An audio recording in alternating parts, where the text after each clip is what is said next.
ನಮಸ್ಕಾರ. ಇವತ್ತು ಇನ್ನೊಂದು ಸಂಡಿಗೆ ಜೊತೆ ಬಂದಿದ್ದೇನೆ. ಇದು ಬೆಳ್ಳುಳ್ಳಿ ಸಂಡಿಗೆ. ಇದು ತುಂಬ ರುಚಿಕರವಾಗಿರ್ತದೆ.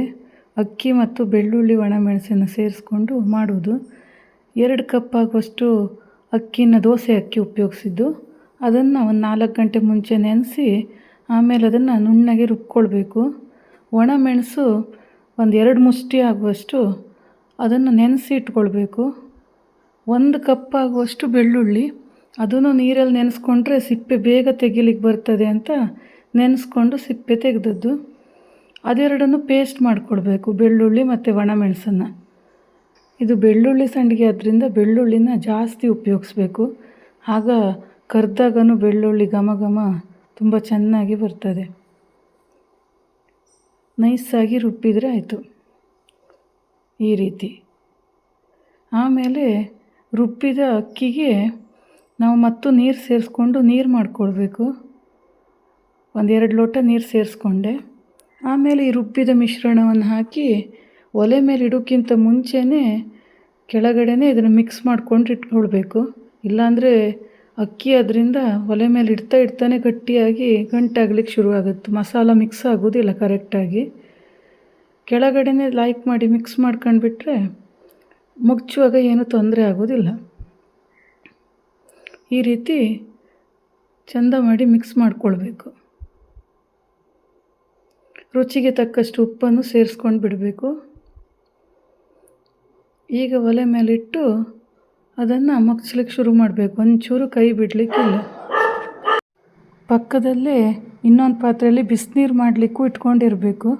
ಈ ರೀತಿ ಗಟ್ಟಿಯಾದ ಹಾಗೆ ಒಂದೊಂದೇ ಲೋಟ ಬಿಸಿನೀರನ್ನು ಸೇರಿಸ್ತಾ ಹೋಗಬೇಕು.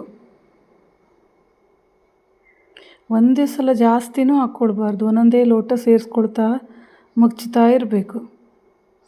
ಒಂದು 12-13 ಲೋಟ ಆಗುವಷ್ಟಾದರೂ ಕಡುಬಿನ ಲೋಟದಲ್ಲಿ ನೀರು ಬೇಕಾಯಿತು. ಅದಕ್ಕೆ ಜಾಸ್ತಿ ನೀರನ್ನೇ ಕಾಸ್ಲಿಕ್ಕೆ ಇಟ್ಕೊಂಡ್ರೆ ಒಳ್ಳೆಯದು. ಈ ರೀತಿ ಮಗ್ಚ್ತಾ ಅದು ಕುದಿಲಿಕ್ಕೆ ಶುರುವಾಗ್ತದೆ. ಅಷ್ಟೊತ್ತಿಗೆ ಆಯಿತು ಅಂತ ಅರ್ಥ, ಅದು ಬೆಂದಿದೆ ಅಂತ ಹಿಟ್ಟು. ಉಪ್ಪು ಸ್ವಲ್ಪ ರುಚಿಗೆ ನಮ್ಮ ಬಾಯಿಗೆ ಹಾಕಿದಾಗ ಕಡಿಮೆ ಅನಿಸ್ಬೇಕು, ಅಷ್ಟು ಕಡಿಮೆನೇ ಇಟ್ಟಿರಬೇಕು. ಬಾಯಿಗೆ ಹಾಕಿದಾಗ ಹಿಟ್ಟು ಕರೆಕ್ಟ್ ಅಂತ ಅನಿಸಿದಷ್ಟು ಇಟ್ಟರೆ ಕರೆದಾಗ ಉಪ್ಪು ಹೆಚ್ಚಾಗ್ತದೆ. ಆದ್ದರಿಂದ ಉಪ್ಪು ಒಂಚೂರು ಕಮ್ಮಿನೇ ಹಾಕಬೇಕು. ಈಗ ದೊಡ್ಡ ಬಬಲ್ ಬರ್ಲಿಕ್ಕೆ ಶುರುವಾಯಿತು. ಈಗ ಒಲೆ ಆಫ್ ಮಾಡಬೇಕು. ಫುಲ್ ತಣ್ಣಗಾದ್ರ ಮೇಲೆ ಈ ರೀತಿ ಗಟ್ಟಿ ಆಗ್ತದೆ. ನಾನು ರಾತ್ರಿಯೇ 10 ಗಂಟೆ ಹಾಗೆ ಮಗ್ಚಿ ಇಟ್ಟಿದ್ದೆ ರುಬ್ಬಿ. ಬೆಳಿಗ್ಗೆ ನೋಡುವಾಗ ಈ ಥರ ಗಟ್ಟಿಯಾಗಿತ್ತು. ಅದಕ್ಕೆ ವಾಪಸ್ ಬಿಸಿನೀರನ್ನು ಸೇರಿಸ್ಕೊಂಡು ಒಂದೊಂದೇ ಲೋಟನ ಅದನ್ನು ಸಂಡಿಗೆ ಬಿಡೋ ಹದಕ್ಕೆ ಮಾಡಿಕೊಂಡೆ. ಒಂದೊಂದೇ ಲೋಟ ನೀರು ಹಾಕಿ ಮಾಡಿಕೊಳ್ಬೇಕು, ಇಲ್ಲಾಂದರೆ ಹದ ತಪ್ಪುತ್ತೆ. ನೀರಾದರೆ ಸಂಡಿಗೆ ತೆಳುವಾಗಿ ಬಿಡ್ತದೆ, ಬಿಡಲಿಕ್ಕೆ ಕರೆಕ್ಟಾಗಿ ಬರುವುದಿಲ್ಲ. ಈ ರೀತಿ ಒಂದೊಂದೇ ಲೋಟ ಸೇರಿಸಿ ಮಗ್ಚ್ಕೊಂಡ್ರೆ ಕನ್ಸಿಸ್ಟೆನ್ಸಿ ಕರೆಕ್ಟಾಗಿ ಬರ್ತದೆ. ಈಗ ಬೇಸಿಗೆ ಬಿಸಿಲು ಜೋರು ಇಪ್ಪತ್ತಿಗೆ ಇದೆಲ್ಲ ಮಾಡಿ ಇಟ್ಕೊಂಡ್ರೆ ತಿನ್ನಲಿಕ್ಕೆ ರುಚಿಯಾಗಿರ್ತದೆ. ಪ್ಲಾಸ್ಟಿಕ್ ಶೀಟ್ ಮೇಲೆ ಸಂಡಿಗೆಯನ್ನು ಚಮಚದಲ್ಲಿ ಯಾವ ಸೈಜಲ್ಲಿ ನಮ್ಗೆ ಬೇಕೋ ಆ ಸೈಜಲ್ಲಿ ಇಡ್ತಾ ಹೋಗಬೇಕು. ಇದಕ್ಕೂ ಒಂದು 3-4 ಬಿಸಿಲು ಬೇಕು ಫುಲ್ ಒಣಗಲಿಕ್ಕೆ.